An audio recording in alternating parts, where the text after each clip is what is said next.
बिस्मिल्लाहिर्रहमानिर्रहीम।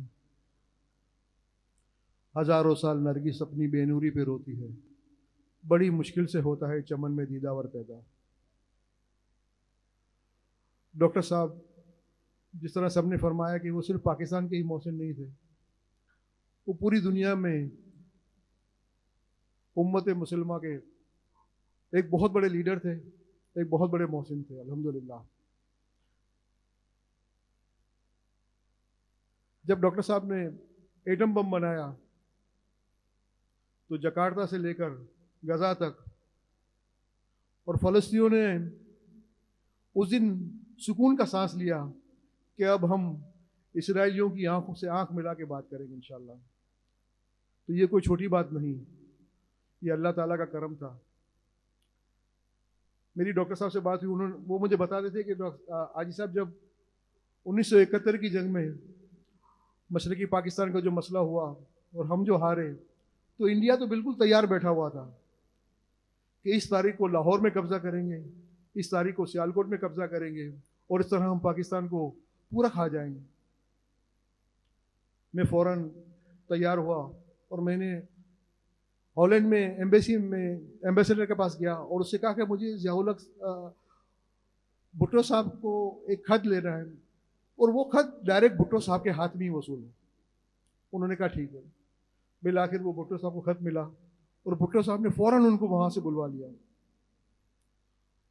और उनसे कहा कि अब आप यहीं पे रह जाएं और ये काम को मुकम्मल करें, क्योंकि ये काम सबसे इंपॉर्टेंट था। जब तक आपके पास हथियार ना हो, आप दुश्मन से लड़ना बहुत मुश्किल हो जाता है। और आज के इस दौर में जहाँ लोगों के पास इतने बड़े बड़े हथियार हों और हमारे पड़ोस मुल्क, दुनिया में बहुत से पड़ोसी मुल्क होते हैं, लेकिन जैसा इंडिया हमें पड़ोस में मिला, ऐसा मुल्क शायद कहीं पे भी नहीं होगा। 24 घंटे हम लोगों को, सिर्फ फौज को ही नहीं, हम पाकिस्तानियों को भी जागना पड़ता है कि ना जाने किस वक्त वो क्या कर बैठे। हम मुसलमानों को जागना पड़ता है कि किस वक्त वो अपनी शरारत में, अपनी मस्ती में ना जाने क्या कर बैठे। तो ये अल्लाह ताला का करम था कि डॉक्टर साहब ने अपने ज़िंदगी में वो काम कर दिया कि अब वो आंख से आंख मिला के बात नहीं कर सकता था और ज़िंदगी में हम मुसलमान सर उठा के जीने के लायक हो गए अल्हम्दुलिल्लाह। डॉक्टर साहब ने सिर्फ एटम बम ही नहीं बनाया, इसके साथ साथ उन्होंने वो कारनामे भी अंजाम दिए कि आज फौज के पास ऐसे ऐसे मिसाइल भी हैं जो डॉक्टर साहब ने बना के दिए, जो आज वो सुकून का सांस लेके बैठे हुए हैं अल्हम्दुलिल्लाह। चीज़ें तो आगे बढ़ती जाती हैं, काम भी आगे बढ़ते जाते हैं। डॉक्टर साहब ने जिस तरह से पढ़ाई करके इस काम को आगे बढ़ाया, सलाम है उनको। और डॉक्टर साहब के विसाल के बाद जिस तरह अल्लाह ताला अपने नेक बंदों को समेटता है, जिस तरह प्यार करता है, मुझे जैसे ही पता चला कि डॉक्टर साहब का विसाल हुआ, मैं फ़ौरन ही इस्लामाबाद भागा। उसके एक हफ्ते पहले मैं वहीं पे डॉक्टर साहब के पास था। 2 दिन तक हम डॉक्टर साहब के पास बैठे रहे और डॉक्टर साहब की बातें सुनते रहे। जो वो बातें करते थे, दिल खुश होता था। मुजाहिद आदमी थे। और इनके विसाल के बाद मैंने अपनी आंखों से देखा, मैं इस बात का गवाह हूँ कि जैसे ही मैयत डॉक्टर साहब की कब्रिस्तान में लाई गई, एकदम से बारिश शुरू हुई, अल्लाह ताला की रहमतें बरसना शुरू हो गई। और यकीन करें, जिस वक्त डॉक्टर साहब की कब्र बंद हुई है, बारिश खत्म हो गई। ये करम नहीं तो क्या है? ये अल्लाह ताला का करम है। हम लोगों ने तो ज़िंदगी में डॉक्टर साहब के लिए इतना कुछ नहीं कर पाए जितना हमें करना चाहिए, लेकिन इसके बावजूद भी कोशिश यही की कि डॉक्टर साहब जहाँ पे हुक्म करते थे, ये हमारी पूरी टीम यहाँ मौजूद है। जुबैर भाई बैठे हुए हैं, आरिफ भाई बैठे हुए हैं, अरशद भाई बैठे हुए हैं, यूनुस भाई बैठे हुए हैं, हसीब खान साहब बैठे हुए हैं। हम लोगों ने कभी डॉक्टर साहब से उफ नहीं किया अल्हम्दुलिल्लाह। ये अल्लाह ताला का हम पे भी करम था। डॉक्टर साहब जो बात कहते थे हम वो कर सकते थे या हमारे लिए बहुत मुश्किल था, लेकिन हम कोशिश करते कि डॉक्टर साहब की बात का मान रखें। वो हमारे मुजाहिद लीडर थे, बल्कि वो हमारे मुजाहिद लीडर हैं आज भी। जिस तरह मुफ्ती साहब ने कहा कि एक सादा आदमी, ऐसा नहीं कि मौलवी सारी ज़िंदगी मतलब इस बात की क्रेडिट लेता है कि मैं एक मुसलमान हूँ, मैं मोमिन हूँ। एक मरतबा मेरे घर पे हज़रत किबला मौलाना साहब बैठे हुए थे, बहुत बड़े बुजुर्ग। तो मैंने उनको कहा कि डॉक्टर साहब यहाँ पे है। अशरफ जलाली साहब भी थे उसमें, पीर अफजल साहब भी थे और हज़रत टीएलपी के लीडर वो भी मौजूद थे मेरे घर पे। तो मैंने उनको कहा जाके डॉक्टर अब्दुल कदीर खान साहब से मिलते हैं। उन्होंने कहा, भाई साहब हम लोग उलमा कराम, हम मौलवी आदमी, वो दुनियादार आदमी, हम उससे क्या बात करेंगे। जब बिल्कुल वो मानने के लिए तैयार नहीं थे तो मैंने कहा मेरी खातिर चलो और उनसे जाके मिल लो। हम लोग मिलने तो गए थे सिर्फ 5 मिनट के लिए कि उनसे जाके मुलाकात करेंगे और वापस आ जाएंगे। हम लोग तकरीबन 1 घंटे तक बैठे रहे और जब हम उठे तो सारे उलमाए कराम ने डॉक्टर अब्दुल कदीर खान साहब का हाथ चूमा है। मैं इस बात का गवाह हूँ। और हमें क्या चाहिए, ऐसा लीडर हमें कहाँ मिलेगा। अल्लाह ताला उनको उनके दर्जात को बुलंदी अता फरमाए। आज इस मौके की मुनासिबत से कुछ करारदादे हैं, अगर आप लोग बेहतर समझे तो हाथ उठाइएगा, अगर बेहतर ना समझे तो हाथ मत उठाइएगा। मैं चाहता हूं कि इस मौके पर गवर्नमेंट ऑफ पाकिस्तान को कुछ हम मैसेज दें कि वो काम होने ही चाहिए इंशाअल्लाह ताला।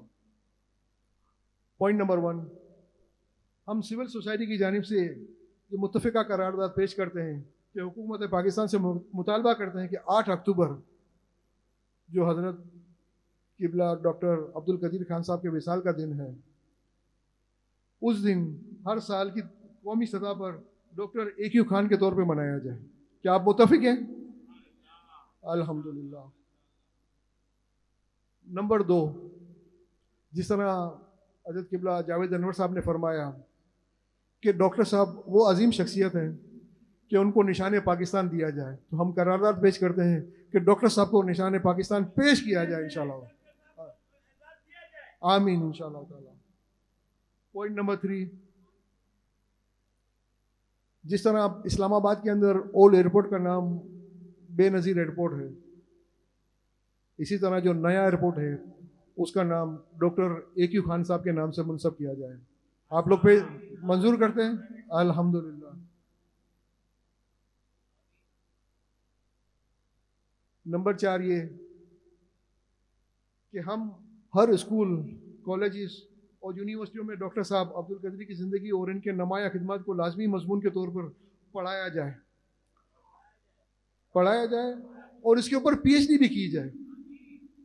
जो शख्स पहले 5 हजरात अगर डॉक्टर अब्दुल कदीर खान साहब के नाम पे PhD करना चाहते हैं उनकी ज़िंदगी के बारे में, तो हमारी टीम इनको स्कॉलरशिप देने के लिए भी तैयार है। अल्हम्दुलिल्लाह हमारी ये टीम यहाँ बैठी हुई है, हम लोग इंशाअल्लाह ताला इनको स्कॉलरशिप भी देने के लिए तैयार हैं। ये काम को आगे बढ़ाया जाए। मैंने जिस तरह डॉक्टर साहब को देखा, मुझे लगता है अब दूसरा डॉक्टर अब्दुल कदीर नहीं आएगा, लेकिन मेरा रब करीम है, वो चाहे तो अता कर सकता है। अगर हम लोगों ने मेहनत की, हम लोगों ने डॉक्टर अब्दुल कदीर साहब के साथ जो काम हमें करना है, जिस तरह से स्कूलों में, कॉलेजेस में हमें लोगों को, अपने बच्चों को जहन साजी करनी पड़ेगी। मेरा दिल कहता है अल्लाह ताला ऐसे कई डॉक्टर अब्दुल कदीर इंशाल्लाह पैदा करेगा और ये मुल्क इसी तरह आबाद रहेगा और दुश्मनों की नज़र से बचता रहेगा और दुश्मनों की आंख से आंख मिला के बात करेगा। हमारी फ़ौज, हमारे इदारे, अल्लाह ताला इनको सलामत रखे। ये सब मिलकर इंशाल्लाह ताला इस पाकिस्तान को और मजबूत करेंगे इंशाल्लाह ताला।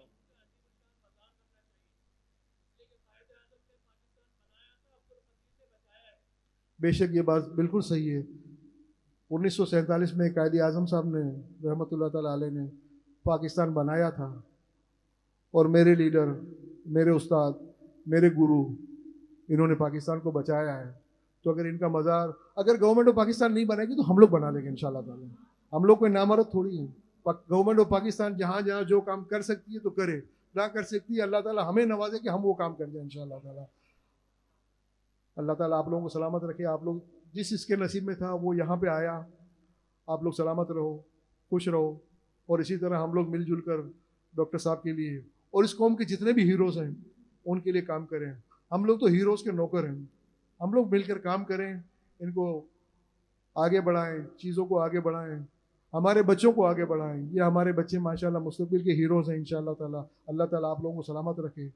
अल्हम्दुलिल्लाह अभी हज़रत ने फरमाया, जावेद अनवर साहब ने, vice chancellor sir Syed university साहब ने, कि हमने ऑलरेडी एक चेयर अब्दुल कदीर खान चेयर के नाम से मंसूब की है और अल्हम्दुलिल्लाह ये काम अभी से ही शुरू हो गया। अल्लाह का शुक्र है, अल्लाह ताला सलामत रखे।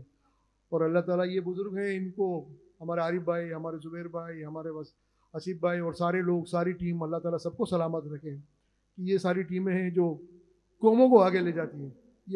ये लोग कोशिश करते हैं कि हम अपने आप को आगे ना ले जाएं, कौमों को आगे ले जाएं, इन बच्चों को आगे ले जाएं, ताकि ये लोग कल के मेमार बने इंशाअल्लाह ताला। अस्सलाम वालेकुम व रहमतुल्लाह।